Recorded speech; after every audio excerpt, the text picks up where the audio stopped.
Praise lord. యేసుక్రీస్తు నామములో మీ అందరికీ శుభములు తెలియపరుస్తున్నాను. మీరందరూ బాగున్నారా? దేవుడి కృపను బట్టి మీరందరూ బాగుంటారని నేను నమ్ముచున్నాను. మీ లైఫ్లో ఎటువంటి పోరాటం శోధన వచ్చినా అవన్నిటిని మీరు అధిగమిస్తారు. మీరు ఇప్పుడు ప్రస్తుతం ఎదుర్కొంటున్న సమస్యలు ఏదైతే ఉందో అది పర్వతం లాంటి సమస్యలైనా సరే దేవునికి ప్రశ్న ఎదుట, దేవునికి సన్నిధి ఎదుట అవన్నీ కరగబోతున్నాయి, మలినమబోతున్నాయి.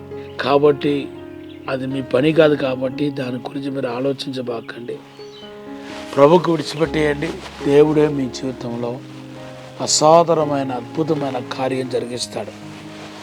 పరిశుద్ధాత్మ దేవుని గురించిన ఒక ప్రత్యేకత ఏంటంటే, మనము ఆయనతో కనెక్ట్ అయిన తర్వాత, ఆయనతో మనము నడవటం ప్రారంభించిన తర్వాత మిమ్మల్ని దేవుడు ఒకే స్థితిలో దేవుడు ఉంచడం. డే బై డే, నెల లెక్కలు కాదండి, లేకపోతే సంవత్సరాల లెక్కలు కాదు. Everyday you can see the progress అనేది ప్రతిరోజు మన జీవితంలో స్పష్టంగా కనపడతాయి, రోజువారీగా కనపడతాయి. బైబిల్లో ఒక ఉదాహరణ చెప్పాలంటే, ఫిలిప్ అనే వ్యక్తి కనపడుతున్నాడు. ఈ ఫిలిపు ఒక సామానుడు.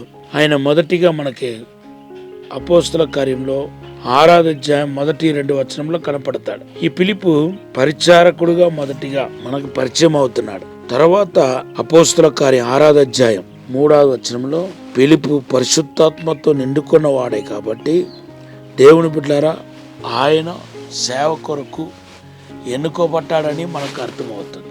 పరిచర్య కోసం ఎన్నుకోబడ్డాడని మనకు అర్థమవుతుంది. మనం ఏ రకాల పరిచర్య చేస్తే ఏంటి, దేవునికి పని చేయాలి అంతే కదా. ఏం చేస్తే ఏంటి, దేవునికి మన పరిచర్య చేయాలి. నువ్వు అపోస్తలువి, నువ్వు ప్రవక్తవి, లేకపోతే నువ్వు బోధకుడివి, నువ్వు సువార్థికుడివి, నువ్వు పరిచర్య చేస్తావు చర్చిలో, లేకపోతే సేవకుడికి తోడుగా నిలిచావని దేవుడు డివైడ్ చేయడు. 2 గ్రూపులుగా దేవుడు పరలోకంలో డివైడ్ చేస్తున్నాడు. కొంతమంది కుడివైపుకి రమ్మన్నాడు, కొంతమంది ఎడమవైపుకి రమ్మన్నాడు. కుడివైపుకి వచ్చిన వాళ్ళు చూసి ప్రభు ఏమన్నాడు, లోకం పుట్టిన మొదలుకొని నా తండ్రి సిద్ధపరిచిన రాజ్యాన్ని స్వతంత్రించుకోండి అంటున్నాడు. కాబట్టి మీరు ఇక్కడ గమనించాల్సింది ఏంటంటే, నువ్వు ఏం చేసినా దేవుడు మహిమ కోసం చేసినప్పుడు దేవుడిని ఆశీర్వదిస్తాడు. అయితే ఫిలిపు పరిచర్య చేయడం ద్వారా సేవకులకు, అపోస్తలకు భారాన్ని ఆయన పంచుకున్నట్టుగా మనకు కనపడుతుంది.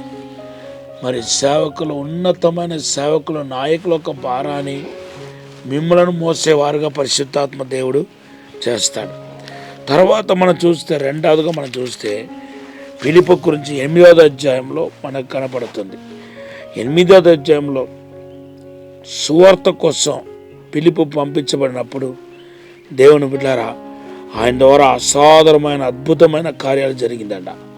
దెయ్యాలు వెళ్ళిపోయింది, రోగులు బాగుపడ్డారు, అసాధారణమైన అద్భుతమైన కార్యాలు జరిగినట్టుగా అపోస్తల కార్యం 8వ అధ్యాయం 6-10 వచనాల్లో మనం చూస్తున్నాం.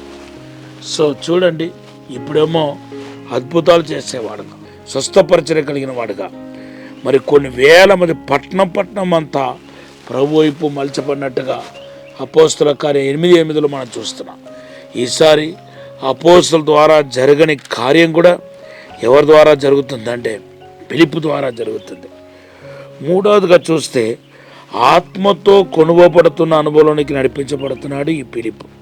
అపోస్తల కార్యం 8వ అధ్యాయం 36-40 వచనాలు చదివితే, ఆ నవమస్కుడు ఆఫ్రికా దేశంలో వచ్చిన ఆ యొక్క మందిరి దేవుని ఆత్మతో మరి యెరూషలేములో వచ్చి ఆయన ఆరాధన చేసుకుని వెనక్కి తిరిగి వెళుతున్నప్పుడు దేవుడు మరి ఫిలిపు ద్వారా ఆయనకు సువార్త అందించటం, ఆ తర్వాత బాప్టిజం ఆయనకి ఇవ్వటం, తర్వాత అపోస్తల కార్యం 8:39లో రాయబడి ఉంది, ఆత్మచేత కొనుగోబడ్డాడంట. ఇది చాలా అసాధారణమైన కార్యం. బైబిల్లో ఆత్మచేత కొనుగోబడిన వాడు ఒక్కరే, ఇద్దరు ఉన్నారు.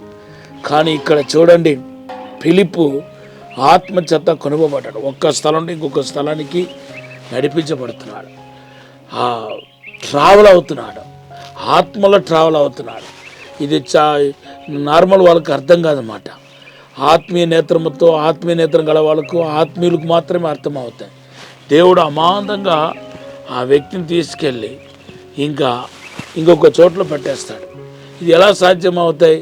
అదే చెప్తున్నాను, ప్రకృతి సంబంధమైన వాళ్ళకి ఏ ఒక్కరికి అర్థం కాదు. కానీ దేవుడు ఏమైనా చేయగలుగుతాడు, ఎట్లయినా చేయగలుగుతాడు, ఎప్పుడైనా చేయగలుగుతాడు అనే దానికి ఇది ఒక ఉదాహరణ. తర్వాత మనం చూస్తే ఆత్మచేత నడిపించబడట.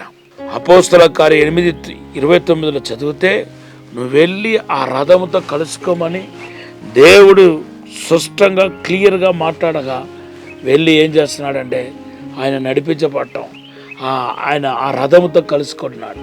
ఆయన కూడా నో అని చెప్పలేదు. ఆయన ఒక పెద్ద హోదాలో ఉన్న వ్యక్తి. మరి ఆఫ్రికా దేశానికి ఆయన మినిస్టర్గా ఉన్నాడు, కానీ అతను నో చెప్పలేదు. అతనికి సువార్త చెప్పాడు.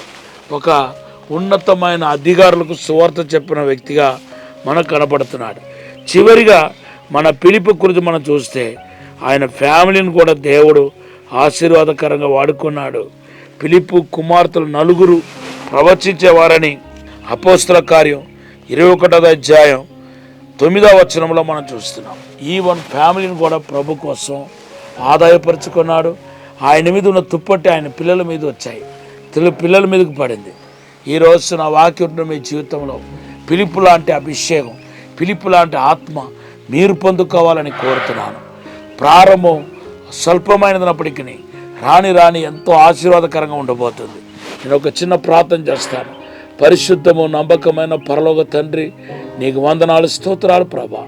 మాతో మాట్లాడండి, మమ్మల్ని అభిషేకించండి ప్రభా. ఇప్పుడే నాయన ఫిలిప్పు లాంటి అభిషేకం ప్రతి ఒక్కరికి దయచేయమని అడుగుతున్నాను. దైవిక ప్రసన్నత ఇప్పుడే తాకనగాక, దేవునికి అక్కిని ఇప్పుడే తాకనగాక, దేవునికి అభిషేకం ఇప్పుడే తాకనగాక.